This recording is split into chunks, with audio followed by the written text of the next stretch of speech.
Bonsoir à tous et bienvenue à Perspective.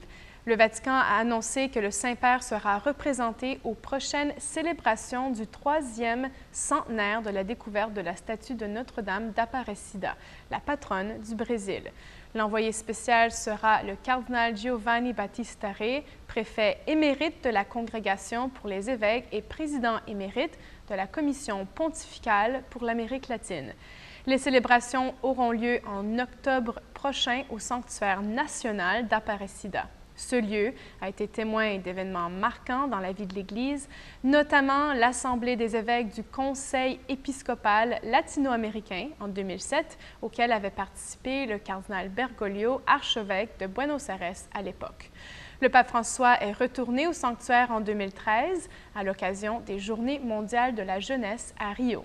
Maintenant, près de 7 millions de pèlerins affluent au sanctuaire chaque année.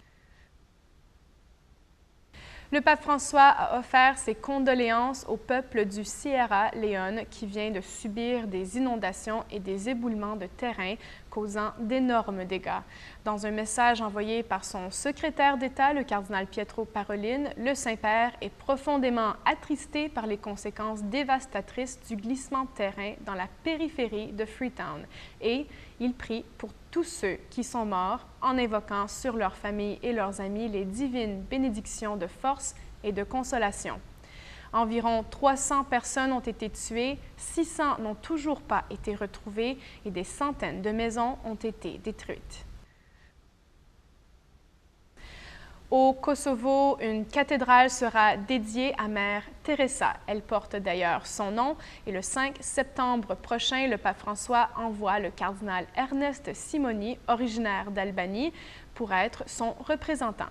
Des célébrations précéderont la consécration à compter du 26 août, jour de fête de Mère Teresa. La construction de la cathédrale avait débuté en 2005 et c'est un grand événement pour notre Église, a indiqué le chancelier de l'administration apostolique de Kosovo, Monseigneur Shan Zefi, à Catholic News Service. Mère Teresa était une figure d'unité qui travaillait parmi les chrétiens et les musulmans et qui était admirée de tous, ajoute-t-il. Environ 90% de la population au Kosovo est musulmane, tandis que les catholiques sont au nombre d'environ 3,5% des habitants. La cathédrale deviendra le nouveau siège apostolique du diocèse. En Belgique, les frères de la Charité sont au cœur d'une controverse qui préoccupe le Vatican en matière des soins de fin de vie. Le supérieur général de l'Ordre, le père René Stockmann à Rome, s'est adressé à la branche belge de la communauté dans une lettre.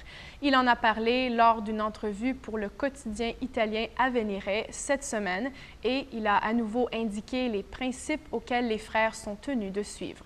D'ailleurs, que le respect de la vie est une valeur absolue, que l'euthanasie ne peut pas être proposée comme une solution à un malade sans perspective de guérison et qu'elle ne peut pas être considérée comme un acte médical et finalement que l'euthanasie ne peut pas être pratiquée dans les hôpitaux liés à la congrégation religieuse.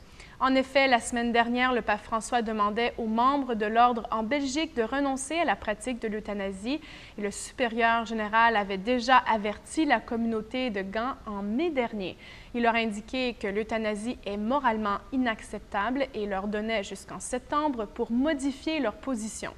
Les frères gèrent 15 hôpitaux en Belgique dont le conseil administratif est composé principalement de laïcs, d'où vient l'ouverture à la pratique de l'euthanasie.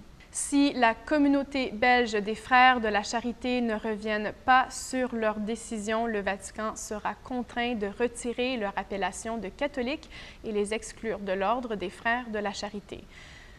Voilà, c'est tout pour aujourd'hui. Merci d'être avec nous et à très bientôt.